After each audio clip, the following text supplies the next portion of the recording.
என்னென்ன பண்ணி எப்படி ஆனி ஏன் ஒருத்தன் பணமாக போகிறான்டான்னா கடவுளை புரிஞ்சிக்காமலேயே பாராட்டுறான்.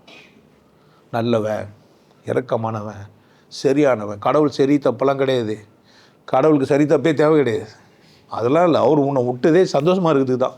நீ துக்கப்பட்டேனாவே தண்டனை தான் உனக்கு. துக்கப்பட்டவே இதில் கூட பார்த்துருப்போம். அழுதா உன் கண்கள் என்ன பண்ணி உன் கண்ணீர் உன் கண்ணை மறைச்சிடும். நன்றியில் மறையிட்டோம்.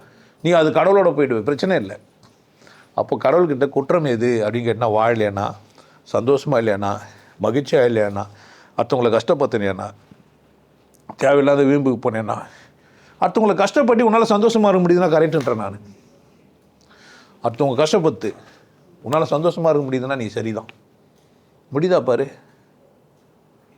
ஒருத்தன் கொலை பண்ணனா அவ்வளோ குடிப்பான், சாப்பிட்டு கண்ணை முடின்னு விட்டு வந்துடுவானுங்க. முடியவே முடியாது. கஷ்டம். ஒரு மனிதனை துக்கப்படுத்துறது கஷ்டம். ஏன்னா நம்ம மனம் அப்படி செய்யப்பட்டதே. அதனால தான் கோழி தொங்க விட்டு போனாவோ, ஆடு வெட்டுறதை பார்த்தாவோ அப்படியே பார்த்துறான். நிறைய ஆட்டுக்கறி சாப்பிட்டு நிற்பான், ஆடு வெட்டுறது பார்த்துருக்க மாட்டான். போய் பார்த்தான்னு வச்சுக்கேன், அதுதான் கோழிக்கறி அந்த குழந்தை நல்லா சாப்பிட்ருக்கோம். அறுக்கத்தை பார்த்துச்சேன்னா சாப்பிடாது.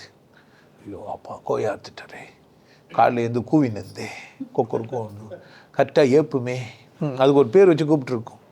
அந்த குழந்தை என்ன ஆயிடுச்சே, மனம் அப்படி செஞ்சது. அம்மா சொல்லணும், அப்படி இல்லைடா இது சாப்பிட்றதுக்காக நம்ம என்ன பண்ணி தான் ஆகணும், வெட்டி தான் ஆகணும், குத்தி தான் ஆகணுன்ட்டு அப்படி சொல்லலை. இப்போது அவனை குற்றவாளியாக மாற்றுறீங்க, அவனை முட்டாளாக மாற்றுறீங்க. இதெல்லாம் தண்டனை. புரியுதா என்ன சொல்கிறேன்ட்டு? இதுங்களுக்கெல்லாம் அவனே சோத்துன்னு இருக்க மாட்டான். அவனே பசியாருன்னு வரவங்களுக்கும் சொல்லி கொடுத்துருப்பான். காரணம் என்ன? ஏன் வாழல அவன்? குற்றவாளிக்கு தண்டனை வேற எங்கனோ ஆகுதுன்னு வச்சுக்காதீங்க, இங்கேயே பார்க்கலாம், நேராக பார்க்கலாம். பிரச்சனையோடவே சுற்றுவான், நிம்மதியாக இருக்க மாட்டான், சந்தோஷமாக இருக்க முடியாது. யார் அவர்? துக்கப்பட்டவர், தண்டிக்கப்பட்டவர்.